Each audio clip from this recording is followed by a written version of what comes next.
त्यानंतर आपण सावरगावमध्ये जाऊयात।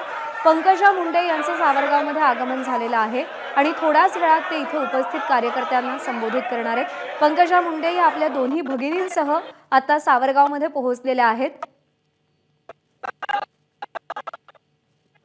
आजच्या मेळाव्यामध्ये पंकजा मुंडे नेमकं काय बोलणार याकडे सगळ्यांचं लक्ष आहे, कारण का गेल्या काही दिवसांपासून सातत्याने त्यांच्या नाराजीची चर्चा रंगलेली होती आणि त्याच मुद्द्यावरती पंकजा मुंडे या मेळाव्यादरम्यान बोट ठेवणार का, आपली बाजू परखडपणे मांडणार का, कोणावर निशाणा साधणार याकडे आपल्याला पाहावं लागेल। तर सावरगावमध्ये पंकजा मुंडे समर्थकांची प्रचंड गर्दी आपल्याला पाहायला मिळतेय। उन्हाची पर्वा न करता हे सगळे मुंडे समर्थक इथे पोहोचलेले आहेत।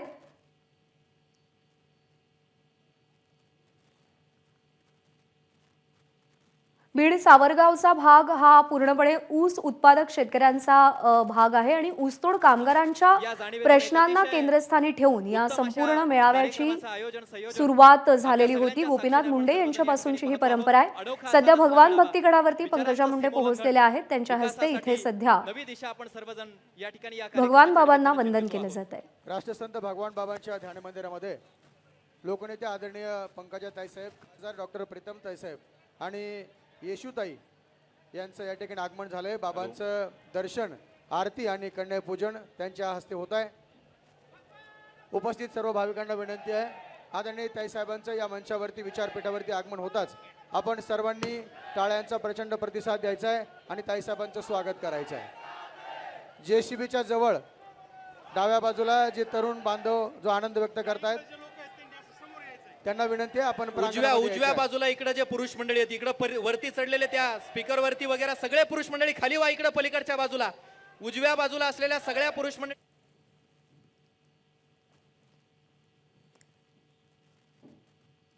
काही दिवसांपूर्वी पंकजा मुंडे यांनी राजकारणातून छोटीशी विश्रांती घेतलेली होती। त्या राजकारणामध्ये त्या काळामध्ये सक्रिय नव्हत्या। त्यानंतर त्यांनी एक शिवशक्ती यात्रा आयोजित केलेली होती आणि त्यानंतर हा दसरा मेळावा सगळ्याच अर्थाने अत्यंत महत्त्वाचा ठरतोय। पंकजा मुंडे नेमकं काय बोलणार याकडे त्यांच्या समर्थकांसह राजकीय वर्तुळाचं सुद्धा लक्ष लागलेलं आहे। गेल्या काही वर्षांपासून सातत्यानं या मेळाव्याच्या माध्यमातून ते आपल्या मनातल्या भावना व्यक्त करत असतात, आपल्या समर्थकांसमोर मांडत असतात। त्यामुळे आज नेमकं त्या काय बोलतात, समर्थकांना नेमका काय संदेश देतात आणि स्वतःच्या राजकीय वाटचालीची पुढची दिशा नेमकी काय ठरवतात हे पाहणं महत्त्वाचं असेल।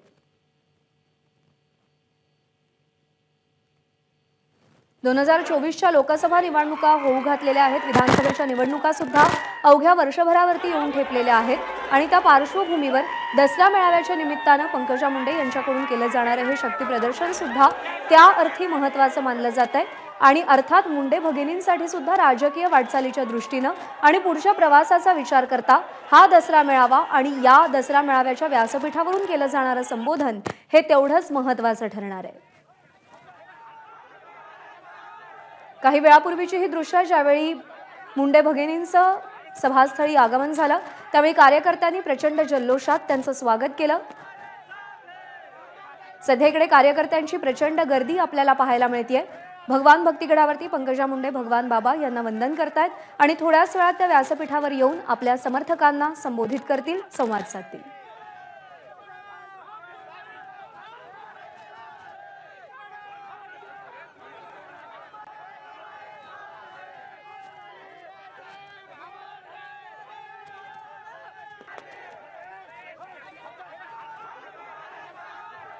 पंकजा मुंडे या भाजपच्या नेत्या आहेत आणि त्यांचे बंधू असलेले धनंजय मुंडे हे सध्या भाजपसोबत सत्तेत आहेत। धनंजय मुंडे यांच्याकडे कॅबिनेट मंत्री पद आहे, राज्याचे ते कृषी मंत्री आहेत आणि संपूर्ण बीड जिल्ह्यामध्ये आपली ताकद आजमावत आहेत धनंजय मुंडे आणि त्या पार्श्वभूमीवर सुद्धा पंकजा मुंडे यांचं हे शक्ती प्रदर्शन त्या दृष्टीनेही महत्त्वाचं मानलं जात आहे। गोविंद शेळके आपले प्रतिनिधी सध्या आपल्या सोबत आहेत। गोविंद, जेवढी भावनिक किनार या संपूर्ण मेळाव्याला आहे तेवढीच एक राजकीय किनार सुद्धा आपल्याला पाहायला मिळते।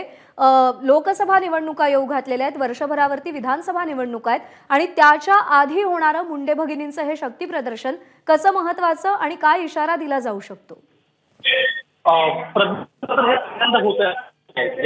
आम्ही हा प्रश्न तर अनेक वेळा स्वर्गीय भाजप नेते गोपीनाथ मुंडे होते त्यांनाही विचारायचो त्यानंतर पंकजा मुंडे यांनाही विचारलं.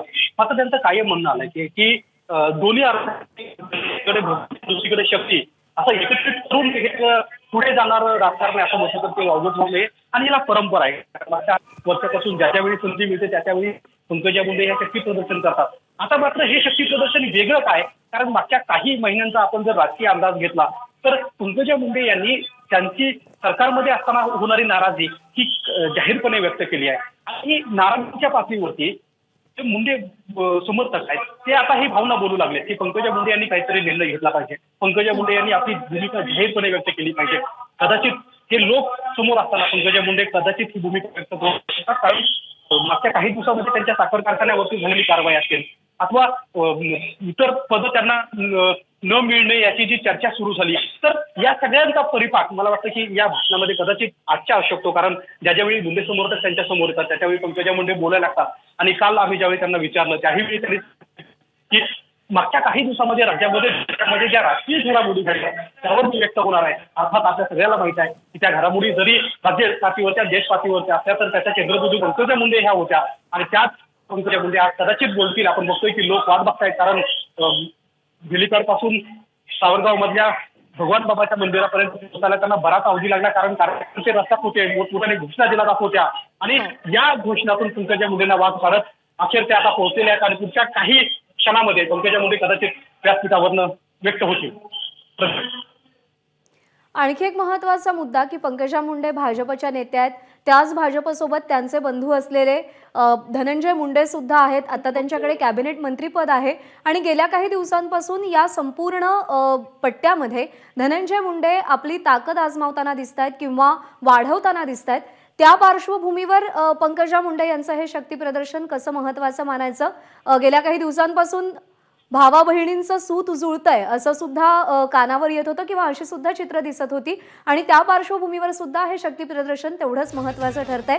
काही राजकीय कलाटणी यानंतर मिळणार का हे पाहावं लागेल. गोविंद, अपडेट जाणून घेत राहू. सध्या धन्यवाद दिलेल्या माहितीसाठी.